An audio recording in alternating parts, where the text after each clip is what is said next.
Se há um tema super relevante para o pequeno investidor, e todos nós somos pequenos investidores, mas que você não encontra em lugar nenhum, são os mecanismos de proteção ao pequeno investidor. Ninguém fala sobre isso e é um tema muito importante. E agora você saberá todos os principais. Por conta disso, por eu estar aqui me arriscando em trazer um tema novo, já se inscreve no canal, compartilha esse vídeo e já clica no botão de gostei para dar uma moral aqui. Então vamos ao tema. Bom, o primeiro passo é entender o que seriam esses mecanismos. Eu digo mecanismos de proteção ao pequeno investidor, mas na verdade, legalmente, eles são denominados mecanismos de proteção ao minoritário. O que é o minoritário? É quem não é controlador ou majoritário. E o que seria um acionista majoritário ou controlador? Pela lei, é aquele acionista, é aquele sócio que detém mais de 50% das ações ordinárias. Não basta você ter 50% das ações preferenciais, que mesmo que você tenha uma participação relevante em uma empresa, você não terá o controle dessa empresa. E o que significa ter o controle? Além de ter uma participação majoritária nas ações ordinárias, significa você tomar as decisões da empresa, exercer o controle efetivamente, nomear conselheiros de administração, nomear a diretoria, ter esse poder de ingerência. E todos aqueles que não têm são considerados pela lei um minoritário e por isso recebem essa proteção. E essas proteções não podem ser ignoradas por você. Vocês viram os casos recentes de Americanas e IRB que acabaram lesando investidores. Os mecanismos que eu vou trazer aqui para vocês não são capazes de evitar por completo lesões que os executivos, a diretoria pode ocasionar aos pequenos investidores, mas ao menos diminui um pouco do risco, da vulnerabilidade que você tem, nós temos como pequenos investidores. E sem mais enrolação, vamos ao primeiro mecanismo, que se chama Free Float. Veja que no mercado financeiro nós acabamos adotando diversos conceitos em inglês e, infelizmente, esses termos podem atrapalhar principalmente o investidor iniciante. Contudo, estou aqui para esclarecer para vocês. Free float, na prática, significa o seguinte: é justamente aquele pedaço do capital social da empresa, aquele número de ações que está em livre negociação no mercado financeiro. Ou melhor, são aquelas ações que não estão detidas pelo controlador, são aquelas ações que estão sendo negociadas na bolsa de valores entre os investidores. É aquela ação da Petrobras, aquela ação do Banco do Brasil, que você consegue ir agora na bolsa de valores, não agora, tem que ser um horário de negociação, obviamente, mas você pode ir no momento em que o pregão está aberto e vai lá e faz a sua compra ou venda. Aquelas ações fazem parte do free float. E o free float, ele é basicamente um percentual. O percentual de todas as ações, de toda a base acionária que está ali disponível para negociação. Em alguns casos, apenas ações preferenciais possuem free float. Existem empresas nesse sentido. Por exemplo, Raízen. A Raízen, que é controlada pela Cosan, somente ações preferenciais estão em free float. Você tem o caso do Banco ABC, você tem caso de empresas que só possuem units, que são aqueles pacotes de ações ordinárias preferenciais, como é o caso da BR Partners. Então você percebe que não há bem uma padronização envolvendo todas as empresas que estão na Bolsa de Valores, mas existe algo chamado pela Bolsa de Valores brasileira de segmentos de listagem. O que são segmentos de listagem? Basicamente, são regras de governança corporativa, ou melhor, regras de padronização corporativa, em que uma empresa vai abrir o seu capital na bolsa de valores, após o IPO, por exemplo, ela pode até mesmo se transformar em uma empresa de um outro segmento de listagem, e aí a B3 vai dizer o seguinte: se você quer estar no segmento X, você precisa cumprir as seguintes regras. Se você quer estar no segmento Y, você precisa estar em outras regras. E aí, basicamente, os principais segmentos de listagem da B3 são três, os principais: nível 1 de governança corporativa, nível 2 e o novo mercado. O mais importante para nós aqui, não faz parte do escopo do nosso vídeo tratar com detalhes esses níveis, é o segmento do novo mercado da B3. É onde a empresa só pode ter ações ordinárias, não só o free float, mas todo o capital social, todas as ações precisam ser ordinárias. E se uma empresa detém preferenciais e ela quer ser listada no novo mercado. Aí ela vai ter que fazer essa transformação. Aí qual seria a vantagem de ser listada no novo mercado? É que você gera uma reputação mais interessante para a empresa. E reputação não pode ser algo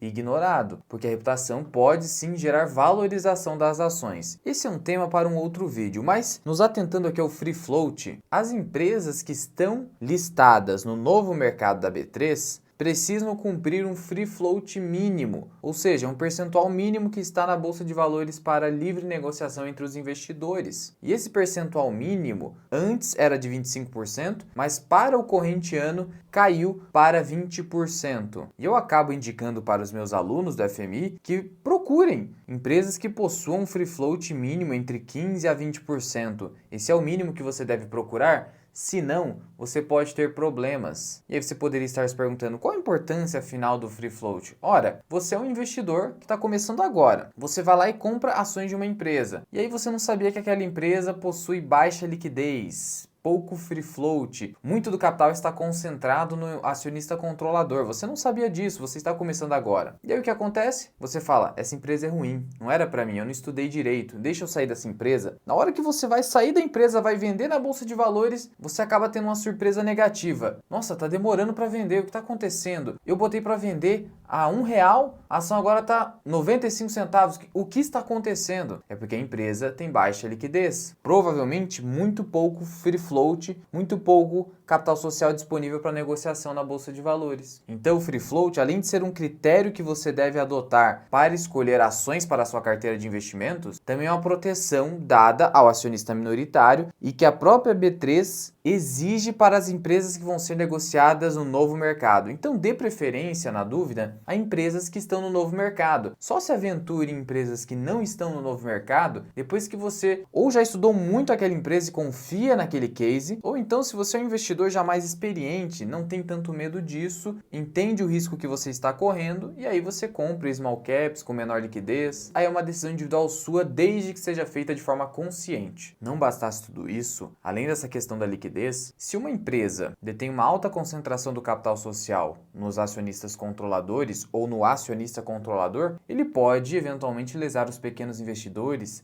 desavisados, realizando polêmicas ou gerando a desvalorização de forma deliberada das ações para que o pequeno investidor saia da empresa no desespero e esse controlador compra mais ações ainda a um preço mais baixo, manipulando o preço das ações. Ele pode manipular para cima, para baixo, então veja a vulnerabilidade. Então cuidado com o free float. Exija no mínimo 15%. Eu prefiro 20% mais. Se existe essa proteção, use-a, ainda mais se você é um investidor iniciante ou até mesmo de nível intermediário. E o segundo mecanismo de proteção minoritário, esse já é mais conhecido dos investidores, é o chamado tag along, outro nome em inglês para variar no mercado financeiro, mas não se assuste, você vai entender perfeitamente. O tag along, primeiro, é um direito conferido aos pequenos investidores, ao investidor minoritário. Então entenda, é um direito. Por que é um direito? Porque o legislador, na verdade não só o legislador, todos sabem disso, que o pequeno investidor tem uma relação de vulnerabilidade frente ao grande investidor, o controlador. Porque o controlador tem mais poder de ingerência, de manipulação,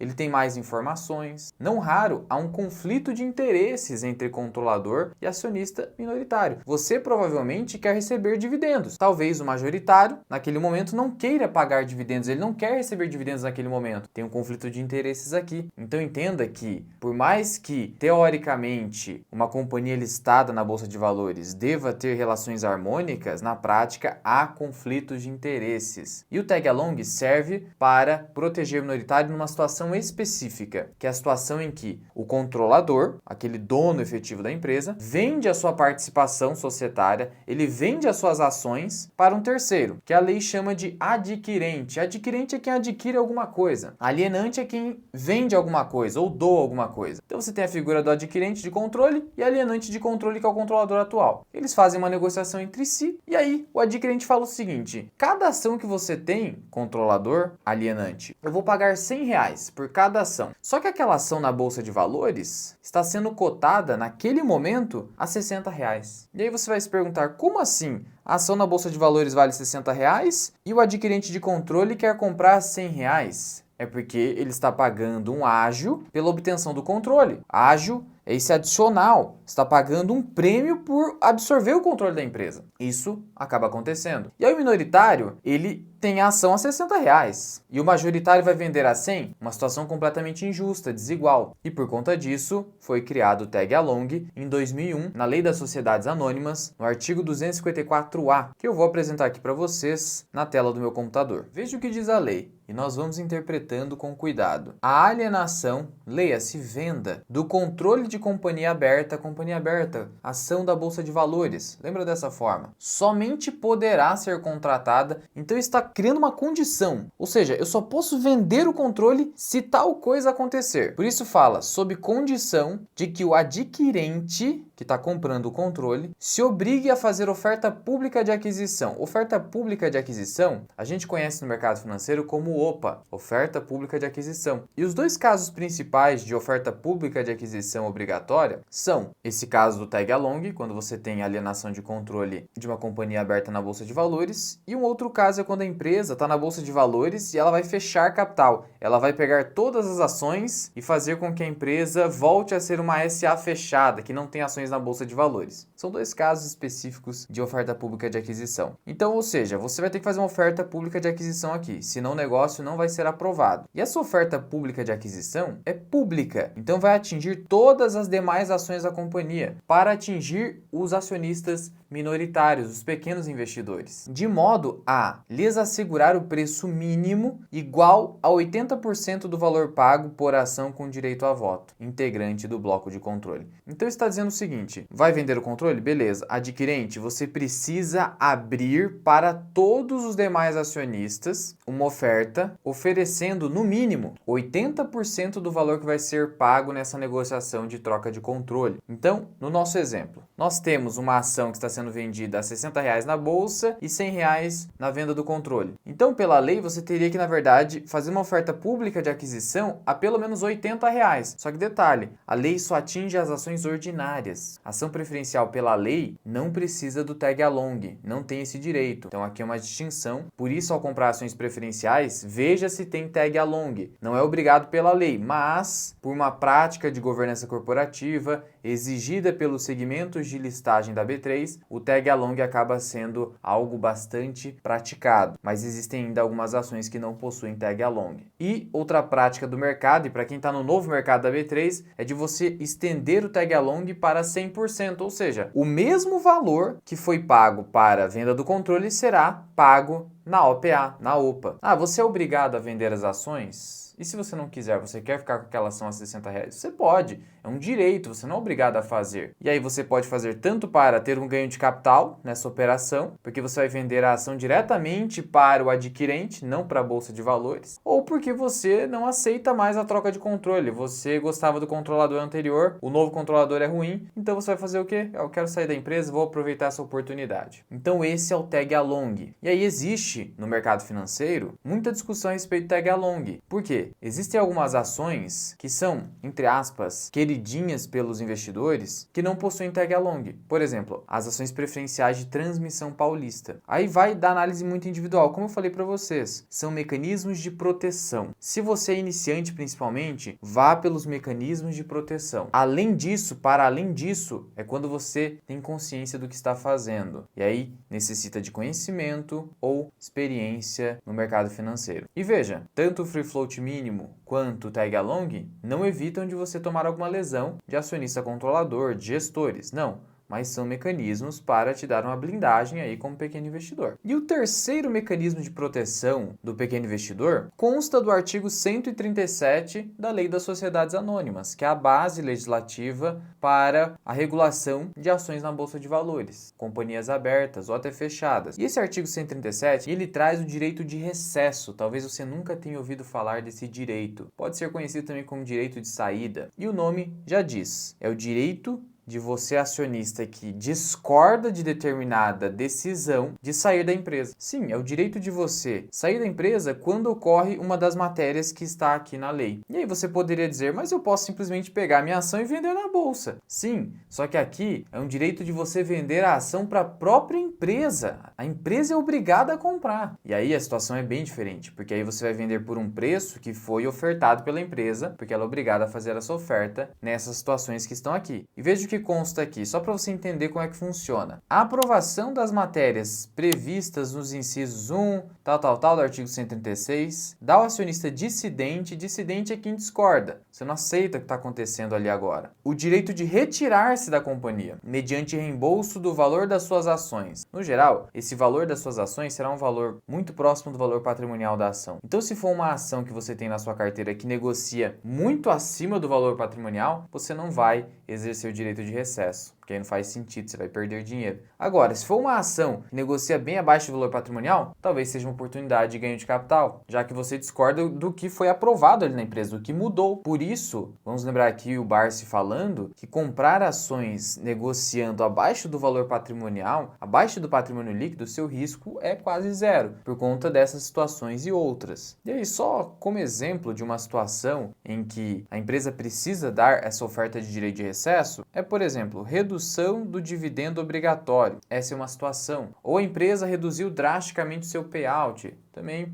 pode se enquadrar. E esse item aqui é muito importante, mudança do objeto da companhia. Ora, você é acionista da Sanepar, é uma empresa de tratamento de água e esgoto. E a empresa se torna uma empresa do setor elétrico. Mudou completamente o objeto da companhia. Sendo assim, precisa ser dado para o acionista o direito de recesso. E no caso da Sanepar, hoje ela negocia abaixo do valor patrimonial da ação. E aí você poderia ter uma oportunidade até com um pequeno ganho. Então veja, outra situação de proteção ao pequeno investidor. Mas convenhamos, é uma situação que raramente acontece, mas ela existe. Talvez seja interessante você saber, até para que, se ocorrer eventualmente com a ação da sua carteira, vai ser um fato relevante, você talvez não vai saber interpretar ou vai ignorar, porque até então você nem sabia da existência desse direito, e aí talvez seja uma situação que você o exerceria, mas ignorou. Então, fica aí o direito de recesso para vocês. E um quarto mecanismo de proteção, temos o quinto ainda. O quarto, ele se chama voto múltiplo e ele está no artigo 141 da Lei das Sociedades Anônimas. E veja o que diz esse artigo de lei. Vamos interpretar. Na eleição dos conselheiros, que conselheiros? Conselheiros de administração. Então veja que é um direito relacionado à eleição, à escolha de conselheiros de administração. E caso você não saiba ainda, o conselho de administração, ele é o maior órgão de administração da companhia. O maior órgão de uma companhia é a Assembleia de Acionistas, que vai deliberar as matérias mais sensíveis da empresa. Depois dele tem o Conselho de Administração, que é o órgão de alta cúpula, é o chefão da empresa, vamos dizer assim. Depois vem a diretoria. E ainda tem o Conselho Fiscal, que fiscaliza a empresa, tem auditoria independente, tem comitê de auditoria interna, tem todos os mecanismos aí de fiscalização e de gestão. O Conselho de Administração só está abaixo da Assembleia de Acionistas. Então, a escolha do Conselho de Administração é algo bem importante para a empresa. Precisa ser feita por pessoas qualificadas e minimamente independentes. A gente sabe que na prática essa independência é bem complicada. E que na prática, quem que acaba elegendo quase que por completo o Conselho de Administração da companhia? O controlador. O controlador indica e elege os conselheiros de administração. E aí tem essa questão do voto múltiplo. Continuando aqui. É facultado, então, um direito aos acionistas que representem no mínimo 10% do capital social com direito a voto. Então, veja, sempre direito a voto. Daí a importância das ações ordinárias. Preferencial é só se tiver alguma vantagem interessante que justifique você ficar com a preferencial. Então, veja que é um direito dado a pelo menos 10% do capital social. Então, veja, por mais que seja um direito para os minoritários, 10% é bastante. Mas os acionistas minoritários, eles podem se reunir nesse sentido. Fazer um grupo de WhatsApp reunindo 10% do capital social, sendo que a CVM reduziu esse percentual para 5%. E isso é claro, se a empresa detiver aqui um capital social acima de 100 milhões de reais. A empresa da Bolsa de Valores vai ter. E aí o que diz esse direito? É o direito de requerer a adoção do processo de voto múltiplo, por meio do qual o número de votos de cada ação será multiplicado pelo número de cargos a serem preenchidos no Conselho de Administração. E aí veja essa parte final. Reconhecido ao acionista o direito de cumular os votos em um só candidato ou distribuí-los entre vários. Deixa eu explicar em resumo o que significa o voto múltiplo. No geral, a cada uma ação ordinária você tem um direito de voto. Uma ação, um voto. Só que aí tem a questão do voto múltiplo, que vai se aplicar na eleição do conselho de administração, em que o minoritário, ele não quer ter apenas um voto para cada ação que ele tem. O voto múltiplo diz que você vai ter o quê? A mesma quantidade de votos em cada ação, proporcional ao número de cadeiras do conselho de administração que serão ocupadas. Então veja, por exemplo, vou pegar aqui o caso do Banco do Brasil. Você pode ir no site de Relações com Investidores de qualquer empresa da Bolsa e consultar o número de conselheiros de administração. E aqui nós temos, no caso do Banco do Brasil, 8 conselheiros. Então vamos supor ali que vai haver eleição de todo o conselho de administração. Então você tem 8 cadeiras a serem preenchidas, de tal modo que cada ação ordinária do Banco do Brasil, pelo voto múltiplo, dará direito a 8 votos. Isso para os minoritários. Então é uma maneira de dar mais força para o minoritário. Só que perceba, mesmo assim pode não ser suficiente para eleger algum conselheiro de administração. E é por isso que a lei falou, nessa parte final, o direito de você cumular os votos em um só candidato. Então veja, eu posso pegar todas as minhas ações, por exemplo, 5% do capital social, pegar tudo isso e pegar todos esses votos e mandar para apenas um candidato. Porque eu poderia fracionar esses votos em vários candidatos, mas eu posso concentrar tudo em um só. Vamos supor que o pessoal se junta para eleger pelo menos um conselheiro de administração, um que represente os minoritários. Isso pode acabar acontecendo. É raro de acontecer? É, mas eventualmente pode dar certo. E não é algo completamente alheio à nossa realidade. Tivemos no ano de 2022 a própria Cielo tendo ali que comunicar que mais de 5%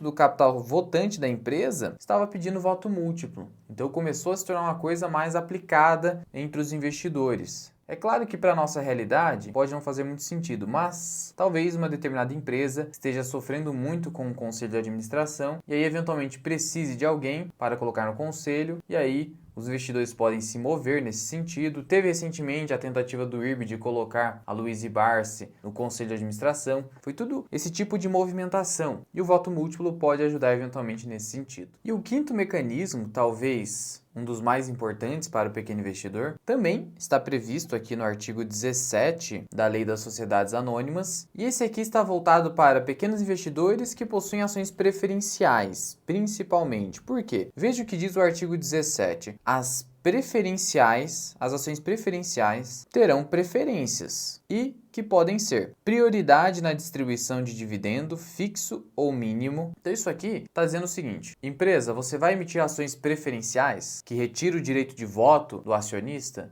Você precisa compensar com alguma contrapartida. E uma contrapartida aqui seria um dividendo fixo ou mínimo. Um dividendo fixo vai pagar pelo menos 5% de dividend yield, pode acontecer. Ou X% do EBITDA já é direcionado como dividendo fixo para o acionista que detém preferencial. Mas não é nisso aqui que eu quero bater, e sim em outras vantagens. E essa outra vantagem que eu considero relevante é o fato de que a ação preferencial poderá ter um dividendo superior à ação ordinária. Então, além de você ter prioridade no recebimento de dividendos em relação às ordinárias, você pode ter um dividendo que seja maior. E por que isso é uma proteção? Porque se você recebe um dividendo maior, o seu risco reduz mais rapidamente. Veja, se eu coloquei 100 mil reais numa empresa, comprei 100 mil reais de ações do Banco do Brasil e eventualmente vamos apenas supor que existem ações preferenciais e ordinárias, eu comprei preferenciais. Se eu receber mais dividendo na preferencial, a tendência é que o payback, o retorno total do investimento, ocorra em menor tempo. E tempo é uma variável que diz respeito ao risco do seu investimento. Porque se você tem um retorno mais rápido, você reduz o seu risco. O seu retorno é mais ligeiro. Então essa que é a ideia. Você tem um dividendo maior que o dividendo da ordinária, porque a ordinária dá direito a voto. E aí você quer um exemplo de empresa que tem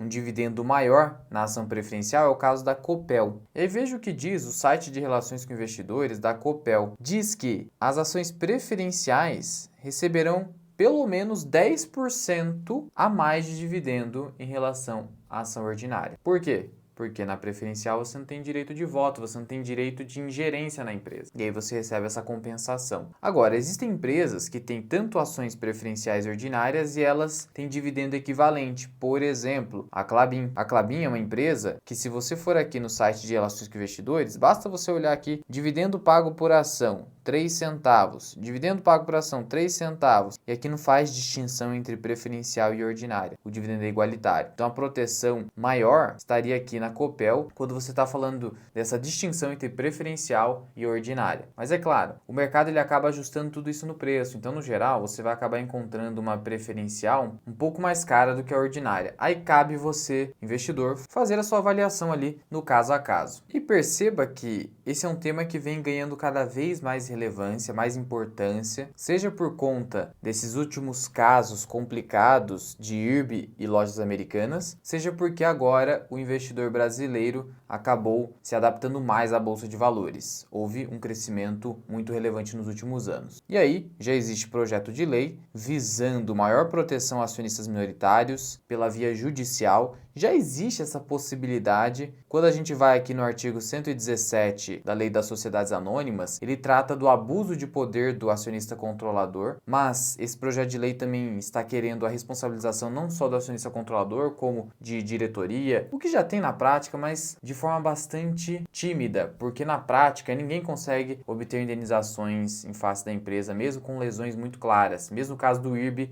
é bastante improvável que os acionistas que foram lesados sejam indenizados. Então, é um tema muito importante, mas por hora, esses 5 mecanismos que eu trouxe para vocês são os principais. Você pode citar outro aqui nos comentários, já deixa aí uma sugestão de vídeo também, sendo que eu gostaria de trazer esse gráfico aqui para vocês, comparativo da performance dos últimos 10 anos do Ibovespa, que é essa linha laranja, é o gráfico do Ibovespa, e essa linha aqui de cima é um índice chamado Índice de Governança Corporativa Novo Mercado. É um índice de governança corporativa da B3 que reúne empresas do novo mercado. E é um índice bem mais amplo que o Ibovespa. Ibovespa tem um pouco mais de 60 ações. Nesse índice você tem mais de 120 ações. Na verdade você tem ali um arcabouço de 180 empresas. E veja só a performance desse índice frente ao Ibovespa. Sempre acima, dando um retorno acumulado de quase 150% contra 116% do Ibovespa. E por que afinal de contas isso vem acontecendo? Porque, como eu disse para vocês, uma empresa que detém mecanismos maiores de proteção, governança, transparência, são empresas em que os investidores exigem um retorno menor, um prêmio de risco menor,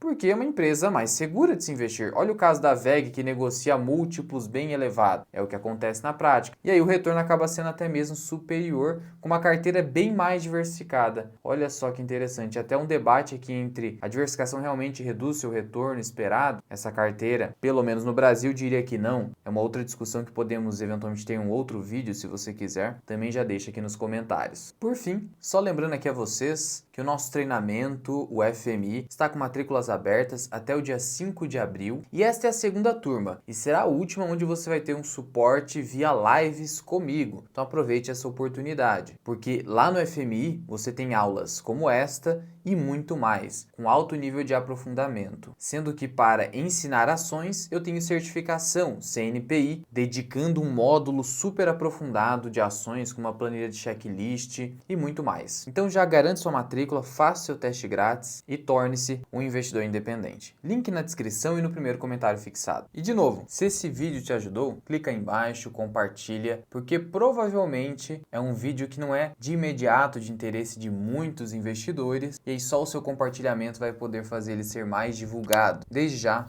agradeço aí o seu apoio. Muito obrigado por ter ficado comigo até aqui. Eu sou o Luan, que é o canal Mirai Investing. Até o próximo vídeo. Fui!